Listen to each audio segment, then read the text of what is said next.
कहानी का main character नूर अभी नालियाँ साफ कर रहा है और फिर खुदाई की जगह पर मिट्टी उठा रहा है। बेसिकली नूर ऐसे छोटे मोटे काम करता है और नूर ये काम क्यों करता है वो आपको आगे पता चलेगा। और जब शाम में काम खत्म होता है तभी सामने गुफा में से नूर को आवाज सुनाई देती है, कोई प्लीज मेरी मदद करो। ये सुनते ही नूर गुफा की तरफ दौड़ता है और गुफा में पहुंचकर देखता है एक काफी बड़ा काऊ मॉन्स्टर। फिर 15 साल पहले हमें नूर का बचपन दिखाया जाता है। नूर घर का काम कर रहा है और अपनी बीमार माँ का ख्याल भी रख रहा है।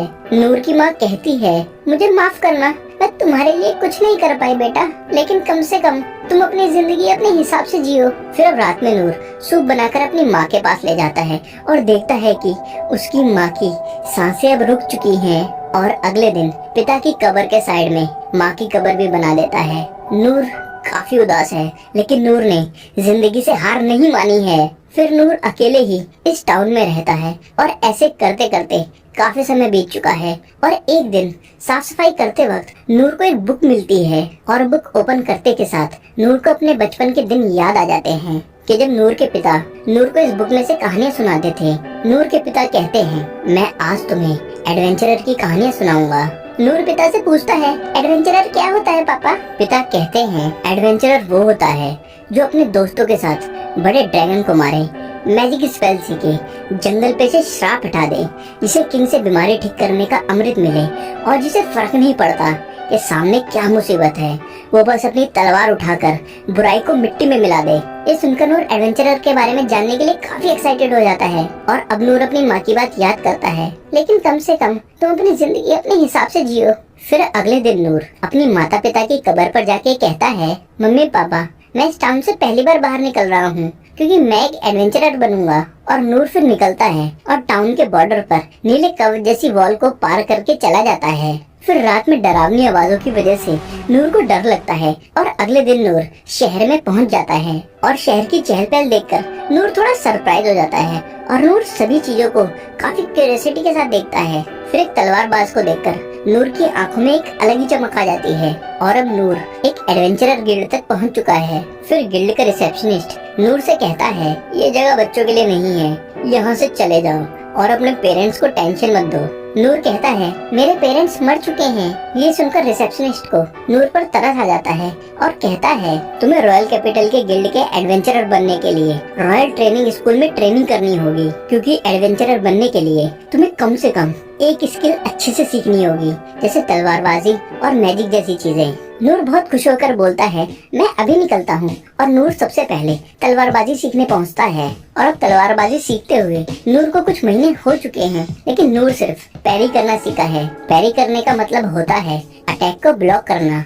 और नूर को देखकर मास्टर नूर से कहता है, इतना काफी है नूर, अब और तलवारबाजी सीखना तुम्हारे लिए टाइम वेस्ट है और ट्रेनिंग करके सिर्फ तुमने पैरी करके अटैक को ब्लॉक करना सीखा है। शायद दूसरा रास्ता चुनना तुम्हारे लिए बेहतर रहेगा। ये सुनकर नूर थोड़ा अपसेट हो जाता है, लेकिन नूर वॉरियर बनने जाता है। लेकिन यहाँ भी नूर कुछ खास नहीं सीखता और कुछ महीने बाद वॉरियर मास्टर नूर को जाने के लिए कह देता है। और फिर आर्चर, थीफ, मैजिशियन और क्लेरिक के पास भी नूर कुछ खास नहीं सीखता, लेकिन हर जगह से एक आधा लो लेवल का मूव सीख लेता है और थोड़े ही टाइम में निकाल दिया जाता है। फिर अब ये बात सुनकर रिसेप्शनिस्ट भी सरप्राइज हो जाता है कि हर ट्रेनिंग स्कूल में कुछ महीने ट्रेनिंग करने के बाद भी नूर कोई भी स्किल पूरी तरीके से नहीं सीख पाया है, जिस वजह से नूर को वो एक एडवेंचरर के तौर पर रजिस्टर नहीं करता। और अब नूर काफी उदास होकर वापस अपने घर आ चुका है और सोचता है, मेरे अंदर कोई टैलेंट नहीं है। और कहता है, मैंने जो कुछ भी सीखा है मुझे उसी को लेकर बहुत बहुत बहुत ज्यादा हार्ड ट्रेनिंग की जरूरत है। और याद करता है कि स्वॉर्ड मास्टर ने कहा था कि तुम एक स्किल को ही प्रैक्टिस करते रहो तो तुम दूसरा स्किल मास्टर कर सकते हो।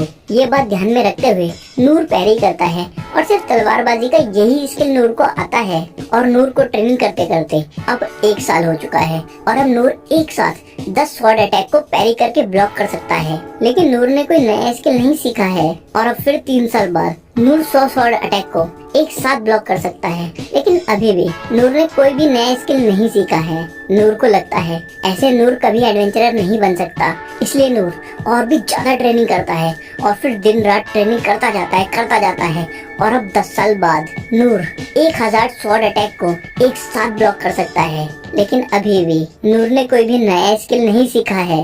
फिर नूर अपने पेरेंट्स की कब्र पर जाके कहता है मैं एक आखिरी कोशिश करने वाला हूँ। और नूर सीधा फिर गिल्ड पहुँचता है और रिसेप्शनिस्ट नूर का फॉर्म पढ़ती है जिसमें नूर ने आधे अधूरे अपने स्किल भरे हुए हैं, जैसे parry, physical enhancement, stone throw, feather step, tiny flame, low healing. Form पढ़ के रिसेप्शनिस्ट कहती है क्या तुम श्योर हो कि तुम सिर्फ यही कर सकते हो?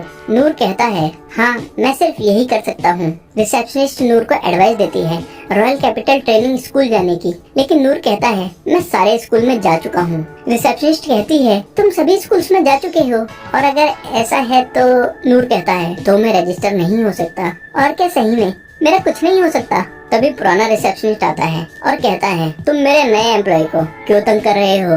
नूर कहता है हमें मिले काफी समय हो गया है। और रिसेप्शनिस्ट कहता है क्या हम पहले कभी मिले हैं? एक सेकंड, क्या तुम नूर हो?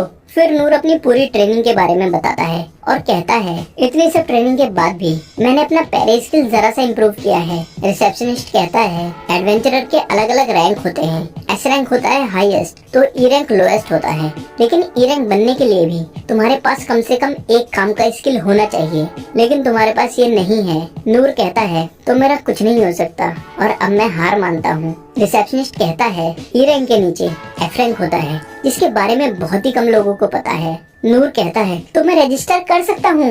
रिसेप्शनिस्ट कहता है लेकिन इसकी कंडीशंस हैं, जैसे तुम किसी भी क्वेस्ट में हिस्सा नहीं ले सकते और तुम बस सिटी के छोटे मोटे काम कर सकते हो, लेकिन कोई भी इतना बेवकूफ नहीं होगा जो ये काम करने के लिए वो एडवेंचरर बने। वैसे ये काम भिखारियों का हुआ करता था। नूर कहता है मैं करूँगा ये काम। रिसेप्शनिस्ट कहता है क्या तुमने सुना जो मैंने कहा? नूर कहता है मुझे फर्क नहीं पड़ता, मुझे रजिस्टर करो इसके लिए।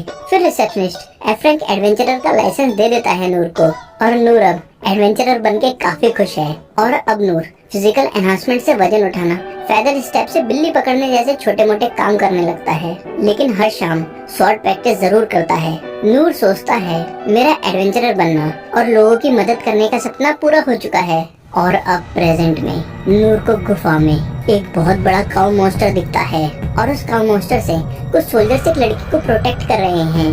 काऊ मॉन्स्टर एक ही अटैक से सोल्जर के 2 टुकड़े करके उसे दूर फेंक देता है और लगातार सोल्जर्स को मारता जाता है और अब सिर्फ वो लड़की बची है। फिर जब मॉन्स्टर लड़की को मारने ही वाला होता है, नूर स्टोन थ्रो स्किल का इस्तेमाल करके एक पत्थर मॉन्स्टर की आंख में मारता है, जिससे मॉन्स्टर को गुस्सा आ जाता है और मॉन्स्टर नूर के पीछे भागता है। और जैसे ही मॉन्स्टर नूर तक पहुंचता है, नूर पैरी का इस्तेमाल करके मॉन्स्टर के सारे अटैक्स को ब्लॉक करता जाता है, लेकिन इसमें नूर की तलवार भी टूटती जाती है।